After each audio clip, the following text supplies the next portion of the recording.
Antes de comenzar, respira hondo y apaga las luces. Si tienes el valor de continuar, deja tu like y suscríbete al canal para no enfrentarte a estas sombras. Solo. Ahora, prepárate. Historia 1. El precio de la última oportunidad. En una colonia tranquila de Querétaro, donde el viento frío se cuela entre las bardas y las calles parecen vacías después de las 11 p.m., Samuel Villeda caminaba sin rumbo. Su matrimonio estaba al borde del colapso. Su hija casi no le hablaba y su trabajo como contador estaba por desmoronarse por errores que él mismo ya no entendía. Esa noche, mientras se refugiaba en un parque iluminado solo por un farol parpadeante, escuchó una voz detrás de él. «¿Quieres arreglarlo todo? ¿Verdad?» Samuel giró. Un hombre delgado, elegantemente vestido, se recargaba en un poste. Tenía ojos oscuros, tan profundos que parecían absorber la luz. «¿Quién es usted?» «Alguien que puede ayudarte. Solo pido algo a cambio. Un recuerdo por día». Samuel soltó una risa nerviosa. «¿Un recuerdo? ¿Para qué querría eso?» El hombre sonrió. «Porque los recuerdos son el alma de tus decisiones. Me das uno. Yo arreglo un problema de tu vida.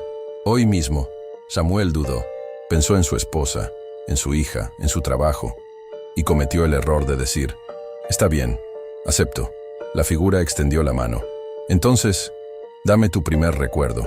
Samuel sintió un tirón en el pecho, como si alguien abriera un cajón dentro de su cabeza. Vio una imagen desaparecer. Él, de niño, aprendiendo a andar en bicicleta con su padre. La figura chasqueó los dedos. En ese instante, su celular vibró. Un mensaje de su esposa. «Samuel, ¿podemos hablar? Creo que ya no quiero separarme». Samuel, sin comprender cómo, aceptó el trato como si fuera la única salida. Al día siguiente, Samuel amaneció sintiéndose extraño. Recordaba la bicicleta, pero no recordaba el rostro de su padre enseñándole. La escena era un hueco incompleto. Decidió no pensar demasiado en ello, pero mientras desayunaba, recibió otro mensaje inesperado. Su jefe lo felicitaba por corregir los estados financieros que estaban mal. Samuel no recordaba haber hecho ninguna corrección. Al llegar a la oficina, el edificio en el centro de Querétaro lo recibió con un brillo que no había sentido en meses. Sus compañeros lo saludaron como si fuera un héroe. El mundo se estaba acomodando a su favor, pero dentro de él, algo empezaba a moverse. En la noche, la figura regresó. Siempre en lugares distintos, siempre en silencio. «Dame otro recuerdo», ordenó con voz suave. Samuel sintió miedo, pero también alivio. El pacto funcionaba. «Llévate el que quieras». El hombre tocó su frente. Samuel perdió el recuerdo de su primer beso infantil, ese amor inocente de secundaria. A cambio, recibió un mensaje de su hija. «Papá, quiero cenar contigo mañana. Te extraño». Samuel lloró, pero no vio que la sombra detrás del hombre se hacía cada vez más larga, como si estuviera creciendo de él. Samuel comenzó a notar detalles extraños en su vida. Su esposa tenía gestos que él no recordaba. Su hija hablaba de momentos familiares que él no podía ubicar. Los cuadros de la casa parecían mostrar versiones distintas de ellos. Una noche, mientras cenaban en una fonda en el centro, su hija dijo: «Papá, ¿te acuerdas cuando fuimos a Guanajuato y me cargaste porque me cansé?» Samuel sonrió, sin querer admitir que no recordaba nada. «Claro que sí, mi amor». Pero su esposa bajó el tenedor. Lo miró fijamente. «Samuel, tú no estabas en ese viaje». El silencio se volvió helado. Samuel no supo qué responder. Al llegar a casa, la figura lo esperaba en la entrada, como si hubiera estado ahí desde siempre. «Un recuerdo más», dijo. «No, ya no», susurró Samuel. «Todavía te falta arreglar muchas cosas». A pesar de resistirse, Samuel sintió la extracción. Perdió el recuerdo de su graduación universitaria, y con ella, el orgullo de haberse esforzado. A cambio, su esposa lo abrazó con fuerza esa noche. Pero Samuel ya no sabía si realmente era él a quien ella abrazaba. Los recuerdos que desaparecían empezaron a ser reemplazados por imágenes que no eran suyas. Carreteras que nunca había recorrido, una casa que no reconocía, un perro que jamás había tenido. Mientras manejaba rumbo a su casa, pasó junto a un mural colorido en la avenida industrial. Sintió un sobresalto. «Yo estuve aquí antes», murmuró, pero no sabía cuándo, ni con quién. Al llegar a casa, Encontró una foto sobre la mesa. Él, su esposa, su hija y otra mujer que jamás había visto. Como si fuera parte de la familia. Samuel sintió que el aire se volvía pesado. «Esto no es mi vida». La figura apareció detrás de él, sin hacer ruido. «Es una vida mejor», dijo. «Una vida editada para que seas feliz, si aceptas el costo». «Ya no quiero más recuerdos cambiados». La figura lo miró con ojos vacíos. «No se trata de lo que quieras. Se trata de lo que debes pagar». Los días comenzaron a mezclarse. Samuel ya no recordaba su segundo nombre, ni dónde había estudiado la primaria, ni la canción favorita de su madre, pero sí recordaba cosas que no eran suyas: una boda en la playa, un departamento en Monterrey, un accidente que nunca vivió. La figura se acercó una vez más. «Hoy tomaré un recuerdo importante». Samuel retrocedió. «No, ese pacto era para salvar a mi familia, no para destruirme». La figura sonrió. «Oh, pero tu familia está mejor que nunca, ¿no?» Samuel cayó al suelo, temblando. «¿Qué vas a tomar?» La figura tocó su sien y arrancó el recuerdo del nacimiento de su hija. Samuel gritó, pero el recuerdo ya no estaba. Solo quedaba una imagen borrosa de un hospital diferente, una mujer distinta, un bebé que no era suyo. La figura murmuró: «Ya queda poco de ti». Desesperado, Samuel volvió al parque donde todo comenzó. La noche era fría. El viento arrastraba hojas secas por la vereda. Intentó recordar por qué había aceptado, pero todo era confuso. No sabía que era real. La figura apareció sin anunciarse. «¿Quieres romper el pacto?», preguntó con calma. Samuel asintió. «Dime cómo». El hombre lo miró con una compasión falsa. «Muy sencillo. Dame un último recuerdo». Samuel apretó los puños. «¿Cuál?». La figura se inclinó. «El que te queda. El único que aún es verdad». Samuel tembló. «¿Cuál es ese?». La figura sonrió por primera vez. «El recuerdo de quién eres». Samuel cayó de rodillas. Si daba ese último recuerdo, dejaría de existir como persona. Sería un cuerpo habitado por memorias ajenas. «No, por favor», suplicó. La figura extendió la mano. «La vida que tienes ahora es mejor. Solo suelta lo último que te queda». Samuel sintió lágrimas caer. Entonces escuchó una voz detrás de él. «Papá, ¿qué haces?». Era su hija, pero su rostro parecía distinto, como si fuera una mezcla de versiones. Samuel la miró con el poco amor que aún recordaba. «Mi niña, no sé quién soy». Ella se arrodilló junto a él. «Pues entonces no le des nada más. Quédate conmigo, aunque no recuerdes cómo llegamos aquí». La figura frunció el ceño. «Si no entregas ese recuerdo, el pacto se romperá, y todo lo que ganaste se perderá». Samuel tomó aire. Miró a su hija. Miró sus manos temblorosas. Y dijo: «Prefiero perderlo todo, que perderme a mí mismo». La figura retrocedió. El pacto se quebró como vidrio. El mundo alrededor se distorsionó. Las mejoras desaparecieron. Los mensajes que arreglaron su vida se borraron. Su familia volvió al estado anterior. Pero Samuel, aunque roto, seguía siendo Samuel. La figura se desvaneció con una última frase: «Volveré cuando vuelvas a necesitarme». Samuel abrazó a su hija, sin recordar por qué la amaba, pero sabiendo que debía hacerlo, porque aunque los recuerdos se pierdan, las decisiones permanecen. Fin. Historia 2. La firma en la sangre vieja. La Universidad Autónoma de Puebla tenía rincones que nadie visitaba, pasillos estrechos, bodegas de libros viejos y un olor permanente a papel húmedo que permanecía incluso en días soleados. Mariela Álvarez, estudiante de historia, trabajaba como asistente en la biblioteca antigua. Esa tarde, mientras clasificaba donaciones viejas, un libro de tapa dura cayó al suelo por sí solo. Sonó hueco, como si guardara algo dentro. Cuando lo abrió, encontró un documento doblado entre las páginas. El papel era grueso, amarillento, manchado por algo oscuro que no parecía tinta. En la parte superior, escrito con letras retorcidas, decía: «Contrato de herencia espiritual. Familia Álvarez. Fecha 1794». Mariela sintió un escalofrío. Ese era su apellido. Con un impulso extraño, rozó la tinta seca con la yema del dedo. El papel vibró. Un calor casi imperceptible le recorrió la mano. Y una voz surgió detrás de ella, grave, casi un susurro: «Tardaste demasiado en encontrarme». Mariela volteó con brusquedad. No había nadie, pero el contrato estaba más fresco, como si acabara de ser escrito. Esa misma noche, mientras ordenaba cajas en el archivo, Mariela vio una sombra moverse detrás de las estanterías. No era un estudiante ni un profesor. La figura era demasiado alta, demasiado delgada, y se movía sin hacer ruido. «¿Hola?», preguntó intentando sonar firme. La figura desapareció entre los libros. Minutos después, las luces parpadearon. Una corriente fría recorrió la sala, y una voz regresó, más clara. «Tu familia firmó conmigo, hace más de 200 años». Mariela apretó los dientes y levantó el contrato. «Esto es solo un papel viejo. No significa nada». La voz rió. Una risa seca, hueca. La sangre nunca envejece. Mariela sintió que su dedo, aquel que tocó la tinta, ardía ligeramente. Un pequeño símbolo aparecía en su piel, como si hubiera sido dibujado con hierro caliente. «¿Qué me estás haciendo?», preguntó, retrocediendo. «Nada que tu familia no haya aceptado ya», respondió la voz. La sombra se asomó entre las filas de libros. Sus ojos brillaban como brasas apagadas. Asustada, Mariela investigó el mismo contrato en archivos históricos. Visitó el archivo municipal, la hemeroteca y la biblioteca central. En documentos viejos, encontró referencias inquietantes.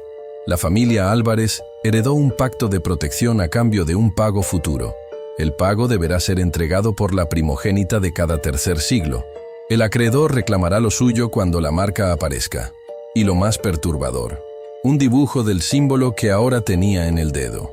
Mariela sintió un nudo en la garganta. «¿Yo soy la primogénita del tercer siglo?», susurró. Su madre, al teléfono, evitó responder. «Mariela, por favor, no sigas buscando, no abras nada más. No lo llames». «¿Llamarlo? Yo no llamé a nadie». Su madre respiró profundamente. «Entonces él te encontró solo. Y eso es peor». Antes de colgar, añadió algo que la dejó paralizada. «Hija, si te pide pagar la deuda, corre. No negocies. Nunca negocies». Esa madrugada, mientras caminaba por Ciudad Universitaria, las farolas se apagaron una por una. La temperatura bajó de golpe. Mariela escuchó pasos detrás de ella. Lentos, arrastrados, pero con un ritmo firme. Sin voltear dijo: «Sé que estás ahí». La figura surgió de la sombra del edificio de filosofía. Era un hombre alto, vestido con algo parecido a un traje antiguo, pero desgastado como si hubiera estado enterrado. Su piel era gris, casi translúcida. Sus ojos, 2 puntos rojos apagados. «Al fin nos vemos, Mariela Álvarez. ¿Qué quieres de mí?». «Pagar tu deuda». «Yo no firmé nada». El demonio se acercó. «Pero llevas la marca. Y la marca es la firma». Mariela retrocedió hasta chocar contra la pared. «¿Qué tipo de pago?». El demonio sonrió ligeramente. «Tu identidad. Solo eso. Lo que tú eres pasará a ser mío, y tú serás un recuerdo olvidado». Mariela sintió que su respiración se volvía pesada. «No, no voy a dejarte. Ya estás dentro del trato, chica. Cada día que pasa, un pedazo de ti se desvanecerá». Y como si quisiera demostrarlo, el demonio tocó su frente con un dedo frío. De inmediato, Mariela olvidó el nombre de su profesora favorita. Luego una fecha importante. Luego la canción que escuchaba con su madre. Estaba comenzando. Los días siguientes fueron un infierno. Mariela olvidaba cosas esenciales. Cómo llegar a su propia facultad. El nombre de una amiga cercana. La receta que siempre hacía con su abuela. Sus recuerdos se rompían como vidrio. Y en su lugar, aparecían fragmentos ajenos. Una habitación victoriana que nunca había visto. Una infancia fría, sin padres. Una firma escrita con sangre fresca. El demonio aparecía cada tarde, siempre cerca, siempre vigilando. «Tu memoria ya es más mía que tuya», susurraba. Mariela intentó pedir ayuda a un profesor de antropología, quien sabía sobre leyendas coloniales. Cuando abrió el contrato ante él, el profesor palideció. «Esto no debió sobrevivir al siglo XIX». «¿Cómo lo rompo?», preguntó ella, desesperada. El profesor respondió: «Solo hay una forma. Debes ofrecer algo que él valore más que tu identidad». Mariela sintió sus manos temblar. ¿Qué podría ser más valioso? El profesor cerró el contrato con cuidado. «Tu linaje, tu sangre o tu futuro». Esa noche, Mariela lo citó en el mismo parque donde encontró el libro. La luna estaba cubierta por nubes, y el aire del otoño poblano era cortante. El demonio apareció sin sonido. ¿Pagaste ya lo que debo tomar? ¿O vienes a negociar? Mariela respiró hondo.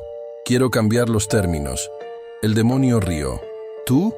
¿Una mortal? ¿Renegociando un pacto firmado hace más de 2 siglos? Sí. Quiero darte algo más valioso que mi identidad. El demonio frunció el ceño. ¿Qué podrías darme que supere eso? Mariela levantó el contrato. Te ofrezco mi futuro. No lo que soy, sino lo que podría haber sido. El demonio se detuvo. Explícate. No tendrás mis recuerdos. No tendrás mi nombre, pero tendrás todo lo que yo jamás seré. Mis logros, mis caminos, mis posibilidades. Soy joven. Tengo mucho por delante. Tómatelo. Todo. El demonio se acercó, analizando sus palabras. El aire vibró. Tu futuro por tu presente. Un trato interesante. Mariela tragó saliva. Acepto. El demonio tocó su frente. Un brillo rojo rodeó el contrato, quemando las letras que quedaban. Mariela sintió un tirón profundo dentro de sí. No perdió recuerdos, pero sí perdió algo más. Un vacío se instaló en su interior, como si la vida que debía vivir hubiera sido arrancada de raíz. Planes, sueños, caminos posibles, todo desapareció. El demonio inclinó la cabeza. A partir de hoy, vivirás sin destino, sin metas, sin futuro trazado. Serás una presencia, sin propósito, pero seguirás siendo tú. Y se desvaneció. Mariela cayó de rodillas. Respiraba, sentía, recordaba. Pero cuando intentó imaginar su futuro, no vio nada. Su mente era un libro sin páginas. Aún así, estaba viva, libre del pacto. Al mirar el cielo oscuro sobre Puebla, dijo en voz baja: si tengo que construir un camino desde cero, lo haré, aunque no recuerde hacia dónde iba. Y empezó a caminar, sin destino, pero siendo ella misma. Fin. Historia 3. El visitante del umbral. En un departamento modesto de Tlalpan, Ciudad de México, Diego Navarro, un joven programador de 26 años, empezaba a sentir que la vida nocturna de la ciudad pesaba demasiado. El ruido de la avenida, el estrés del trabajo y su insomnio crónico lo tenían al borde. Pero nada lo había preparado para lo que comenzó esa semana. Cada noche, exactamente a las 3:14 a.m., escuchaba 3 golpes secos en su puerta. Toc, toc, toc. No eran golpes fuertes, pero tenían algo inquietante, como si fueran calculados. La primera vez, Diego pensó que era un vecino borracho. La segunda, que era su mente agotada. La tercera, que quizá estaba soñando. Pero la cuarta noche, ya no pudo ignorarlo. Tomó su celular, respiró hondo y se acercó a la puerta. ¿Quién es?, preguntó con voz temblorosa. Silencio. Diego abrió lentamente. El pasillo estaba vacío. No había nadie. Pero una sombra, larga y delgada, se proyectaba hacia él desde el fondo, aunque no había ninguna luz capaz de crear esa silueta. La sombra susurró: acepta el trato. Y entró. Diego cerró la puerta de golpe. No volvió a dormir. Al día siguiente, Diego decidió preguntar a su vecino del 502, un señor mayor que casi siempre estaba despierto de madrugada. Don Arturo, ha escuchado golpes en la madrugada. El hombre dejó de regar sus plantas y lo miró con una expresión grave. ¿A qué hora? A las 3:14. Don Arturo tragó saliva. Entonces ya empezó para ti. ¿Qué cosa? El vecino se acercó bajando la voz. El visitante del umbral. A mí me tocó hace años, y casi no la cuento. Diego sintió que el estómago se le revolvía. ¿Quién es? No es un quién, muchacho. Es un trato, una deuda, algo que se ofrece, pero nadie debería aceptar. Diego intentó quedarse tranquilo. Pero yo no acepté nada. Don Arturo negó. No necesitas aceptar. Solo necesitas abrir cuando no debes. Diego sintió un escalofrío, pero no había nadie en el pasillo. Entonces ya está más cerca de lo que crees. El vecino cerró la puerta sin decir más. Esa noche, Diego decidió dormir con la luz encendida y la televisión prendida en volumen bajo. Aún así, a las 3:14 exactas, toc, toc, toc, los golpes resonaron más claros que nunca. Diego se quedó helado. No voy a abrir, susurró. Pero la sombra detrás de la puerta habló. No necesitas abrir, solo escucha. El corazón de Diego latía tan fuerte que le dolía el pecho. «No acepto nada», respondió. La sombra se rió, una risa hueca. «Aceptaste cuando miraste al pasillo, cuando buscaste, cuando dudaste. Ya firmaste con tu miedo». Diego se acercó a la mirilla. No vio un rostro, solo un vacío oscuro, ondulante, como humo concentrado. «Voy a llamar a la policía», amenazó. «Hazlo», respondió la sombra. «Ellos nunca llegan a tiempo para esto». Las luces parpadearon, las paredes vibraron, y por primera vez, Diego escuchó un aliento frío justo detrás de su oreja. Aunque él estaba solo en la habitación, Diego, desesperado, decidió investigar. Pasó horas revisando foros, historias urbanas, archivos del edificio. Encontró algo inquietante. Hace 12 años, un joven murió en el mismo departamento. Los vecinos dijeron que aceptó un trato equivocado. Oficialmente fue un paro cardíaco. Pero los comentarios anónimos hablaban de otra cosa. Si escuchas los 3 golpes del umbral, no respondas. Si miras al pasillo, ya te vio. Si te habla, ya te eligió. Diego sintió un peso insoportable en el pecho. El visitante ya lo había elegido. Pero algo más llamó su atención. La víctima anterior dejó una nota. No se acepta con palabras. Se acepta cuando abres buscando una explicación. Diego había abierto. Ya estaba dentro del pacto. Esa noche, Diego decidió no acercarse a la puerta. Colocó muebles como barricada. Se encerró en el cuarto, con la luz del celular temblando entre sus manos. A las 3:14 am, los golpes sonaron, más fuertes que nunca. Toc, toc, toc. Pero esta vez no venían de la puerta. Venían de dentro del departamento. Diego gritó. La sombra cruzó la sala como si flotara. Alta, delgada, sin rasgos, solo un contorno oscuro. «Te lo advertí», susurró.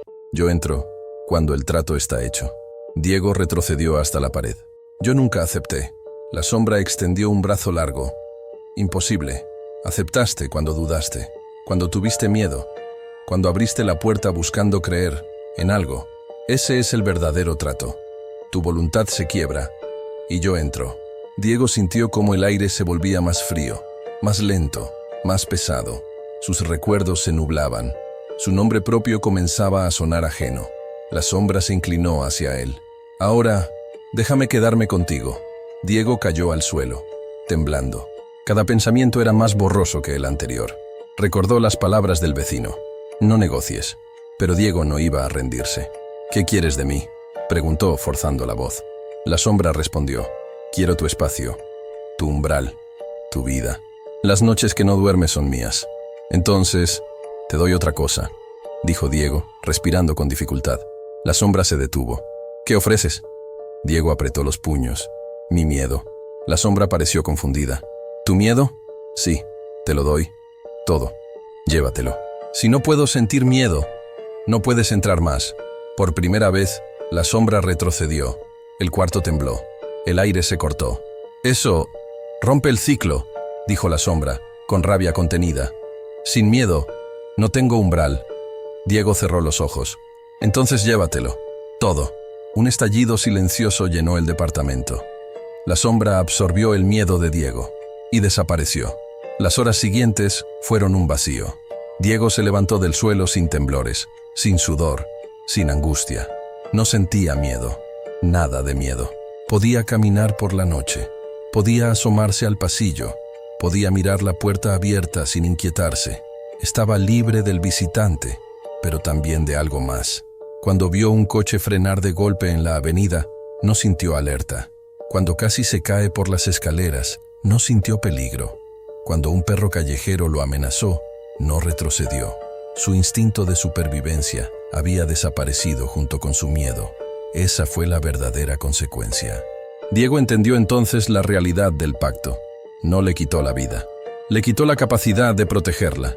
Esa noche, mientras apagaba las luces del departamento, dijo en voz baja: «Prefiero vivir sin miedo que vivir con él adentro».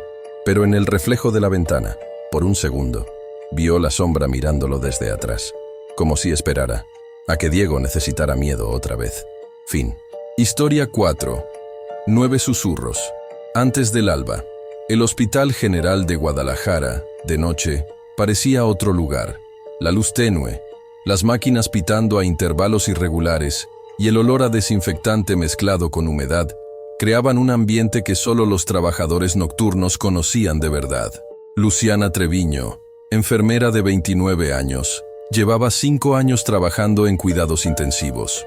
Sabía distinguir los sonidos reales de los imaginados por el cansancio. Por eso, cuando escuchó por primera vez un susurro detrás de ella, supuso que era la ventilación, pero el aire no pronuncia palabras. Mientras revisaba a un paciente sedado, escuchó claramente: «Te quedan 9 susurros». Luciana se quedó inmóvil. Miró alrededor. Los demás pacientes dormían, conectados, inconscientes. «¿Quién dijo eso?», preguntó. El paciente frente a ella, con los ojos cerrados y bajo sedación profunda, movió apenas los labios, sin emitir sonido alguno. Y luego, la máquina cardíaca marcó un ritmo extraño, como si latiera con doble eco. Luciana dio un paso atrás. Eran las 3:33 a.m., la hora que nadie en ese hospital quería trabajar. Al amanecer, Luciana fue a hablar con el doctor Ramiro, un internista mayor que conocía todas las historias del hospital. «Doctor», uno de los pacientes habló. «Me dijo algo raro». El doctor levantó la vista. Serio. «¿A las 3:33? Luciana frunció el ceño. «Sí, ¿cómo lo sabe?». Ramiro suspiró, limpiándose los lentes. «Porque no eres la primera. Aquí, cuando la muerte ronda, no siempre se lleva a alguien. A veces intenta negociar». Luciana sintió un escalofrío. «¿Negociar qué?». «Una salida», respondió él.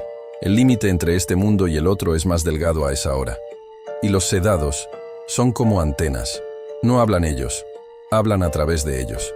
Luciana negó con la cabeza, nerviosa, pero dijo: 9 susurros. «¿Qué significa?». Ramiro guardó silencio unos segundos antes de responder. «Significa que ya empezó, y que cada susurro será peor que el anterior». Esa noche, Luciana llegó a su turno con una sensación de tensión en el pecho. No quería volver a escuchar nada, pero tampoco podía evitarlo.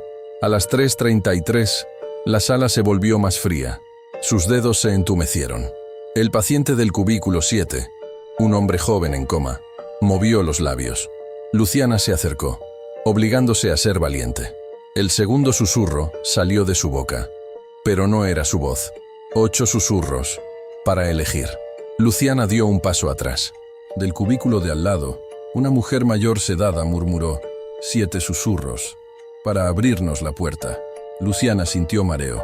Los monitores de ambos pacientes comenzaron a mostrar ritmos imposibles de interpretar, como si cada latido estuviera desfasado del tiempo real. Luego, silencio. Un silencio que pesaba. Luciana apretó los dientes. «¿Qué quieren de mí?». Pero nadie respondió. Luciana decidió investigar por su cuenta. Fue al archivo del hospital, un cuarto polvoso con cajas marcadas por año. Buscando patrones, encontró un expediente antiguo del 2004. Caso: Erika Ibarra, enfermera. Reporte: escuchó 6 susurros antes del alba. Evento final: desaparición no explicada.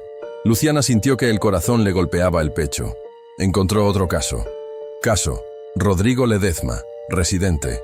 8 susurros, encontrado inconsciente. Nunca volvió a despertar. Y uno más. Caso sin nombre. Se registraron 9 susurros. El sujeto dejó una nota. Acepté. No quería convertirme en el 10º. Luciana cerró los ojos, temblando. ¿Qué significa convertirse en el 10º? Detrás de ella, una voz ronca respondió: significa reemplazar a quien está llamando. Luciana giró asustada, pero no había nadie en el archivo. Esa noche, los susurros llegaron como una tormenta. Apenas dio la medianoche, Luciana sintió que el aire se espesaba. A las 3:33, el cuarto susurro vino de la mujer conectada a diálisis. 4 voces te esperan. El quinto, de un hombre con respiración asistida. 3 mundos te buscan. El sexto, de una paciente que llevaba días en coma profundo. 2 caminos se abren. El séptimo, del paciente más grave de la sala. 1 falta para el trato. Luciana tapó sus oídos, desesperada. Ya basta, no quiero escucharlos. Pero los susurros llegaron desde dentro de su propia cabeza, como si ya no necesitaran intermediarios. Te queda un susurro más, antes del alba. La enfermera cayó al suelo, con las manos temblando y lágrimas saliendo sin control. A las 3:32 am, un minuto antes, la sala quedó completamente a oscuras. Los generadores fallaron sin explicación. En el silencio absoluto, Luciana escuchó pasos. No eran pasos de humanos. Eran demasiado ligeros, demasiado arrastrados.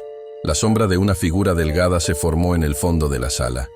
Sin rostro, sin forma definida, pero profundamente consciente. Los pacientes sedados comenzaron a murmurar al mismo tiempo, formando un coro débil, como un viento hablante. Luciana apretó los dientes. «No voy a aceptar nada. No voy a abrir ninguna puerta». La figura avanzó, y usando la voz de un anciano sedado, pronunció el 9º susurro. «Acepta el trato, o serás el 10º susurro». Luciana retrocedió hasta chocar con una camilla. «¿Qué significa ser el 10º?» La figura respondió con un eco múltiple. «Convertirte en la boca que llama, la voz que anuncia, la próxima deuda que cobramos». La sombra se inclinó hacia ella, extendiendo una mano oscura. «Si aceptas, solo abrirás un camino. Si no, te volverás parte de nosotros». Luciana tembló sin poder respirar. Faltaban segundos para que el reloj marcara las 3:34. La sombra la observaba. Esperaba una respuesta. Los pacientes murmuraban: «Acepta, acepta, acepta». Luciana cerró los ojos y gritó: «No acepto nada. No abro ninguna puerta». Una luz roja intensa explotó en la sala, como si algo hubiera sido arrancado de golpe. Los monitores se reiniciaron. Las luces volvieron. La sombra retrocedió, deshaciéndose como humo evaporado. Una última frase quedó en el aire. «Entonces, ocuparás tu lugar cuando otro rechace el trato». Luciana cayó de rodillas, sin fuerzas. Al amanecer, los pacientes despertaron sin recordar nada. El doctor Ramiro la encontró pálida, aún temblando. «¿Escuchaste el 9º?» Luciana asintió. «Entonces, sobreviviste», dijo él. «Pero no saldrás del pacto». Ella lo miró con miedo. «¿Qué significa?» Ramiro respondió: «Significa que ahora tú cargas la advertencia. Cuando llegue el próximo elegido, serás tú quien suelte el primer susurro». Luciana sintió un vacío en el pecho. Una voz muy suave, apenas perceptible, emergió de su garganta. «Te quedan 9 susurros. Fin».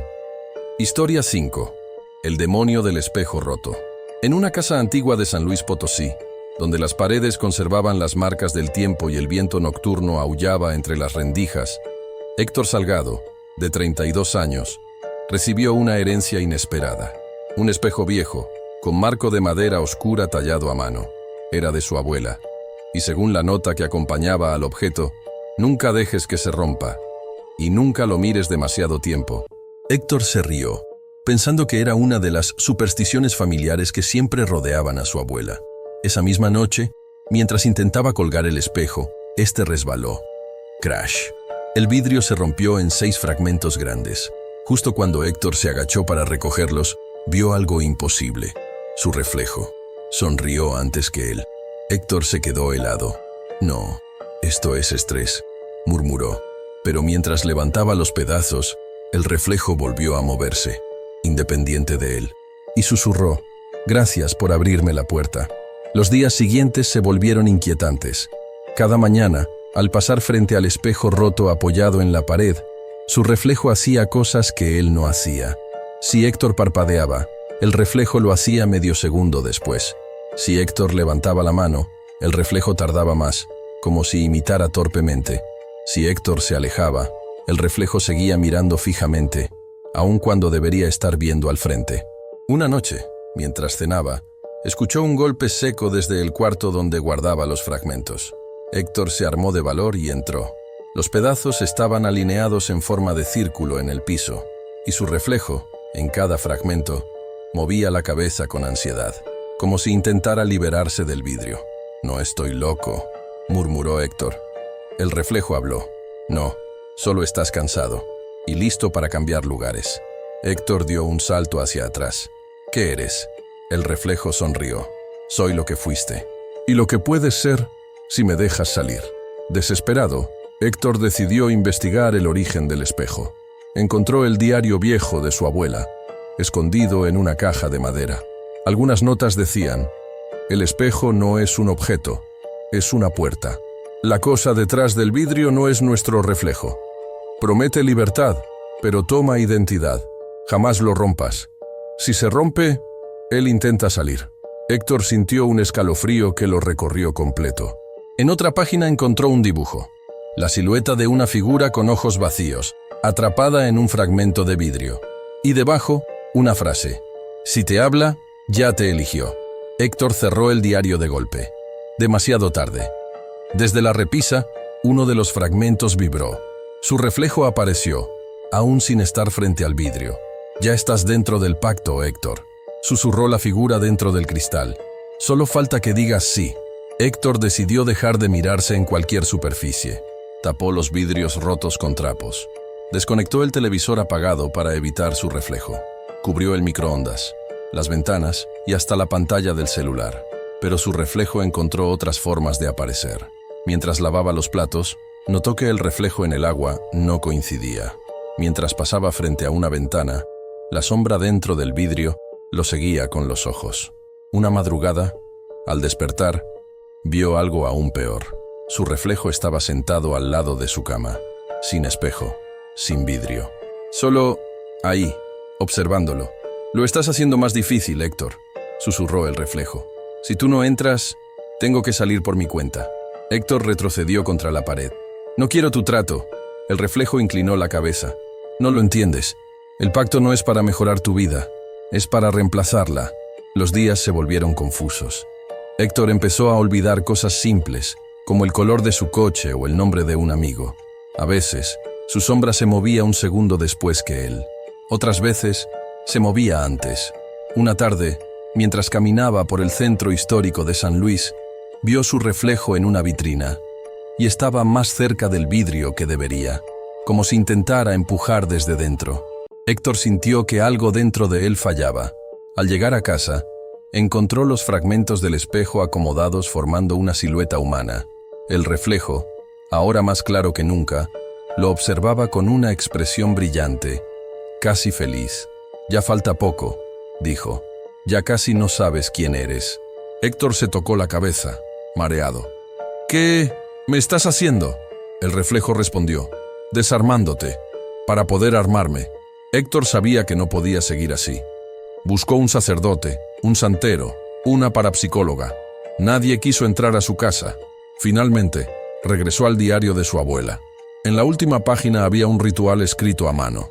Si el demonio del reflejo gana control, solo hay dos salidas: aceptar el intercambio, o romper el vínculo destruyendo lo que queda del espejo, y contigo, lo que queda de ti. Héctor tembló. ¿Morir? ¿O dejar que él viva en mi lugar? La noche cayó. Los fragmentos vibraron con fuerza, como si algo golpeara desde dentro. El reflejo apareció en los 6 vidrios simultáneamente. «Decídete, Héctor. Quiero salir. Y tú, ya estás cansado de ser tú, ¿no?» Por un instante, Héctor sintió algo extraño. Alivio ante la posibilidad de dejar de sentir miedo. Responsabilidad. Dolor. Tal vez el reflejo tenía razón. Tal vez era más fácil dejarse reemplazar. El reflejo extendió la mano desde el vidrio. «Di sí, y tendrás paz». Héctor tomó un martillo. El reflejo rió, creyendo que iba a liberar la entrada. «Sí, Héctor, rómpelo. Rómpeme la última frontera». Pero Héctor levantó el martillo con otra intención. «No voy a dejarte vivir en mi lugar», dijo con voz quebrada. «Y tampoco voy a permitir que me quites lo que soy». El martillo cayó. Crack. El primer fragmento se hizo añicos. El reflejo gritó. Héctor golpeó el segundo, el tercero, el cuarto, el quinto. Con cada fragmento roto, una parte del reflejo desaparecía, pero también una parte de Héctor. El último fragmento quedó en el suelo. El reflejo, ahora débil, murmuró. «Si lo rompes, no quedará nada de ti tampoco». Héctor respiró hondo. «Prefiero desaparecer siendo yo». Golpeó el último fragmento. Silencio. Oscuridad. Cuando despertó, estaba en el piso, mareado, pero vivo. Los fragmentos del espejo habían perdido todo reflejo. Eran solo vidrio muerto. Héctor caminó hacia la ventana. En el vidrio, por primera vez en días, vio su rostro, su verdadero rostro, sin movimiento extraño, sin retrasos, sin sombra, Pero al darse la vuelta para alejarse, el reflejo, por una fracción de segundo, sonrió. Fin.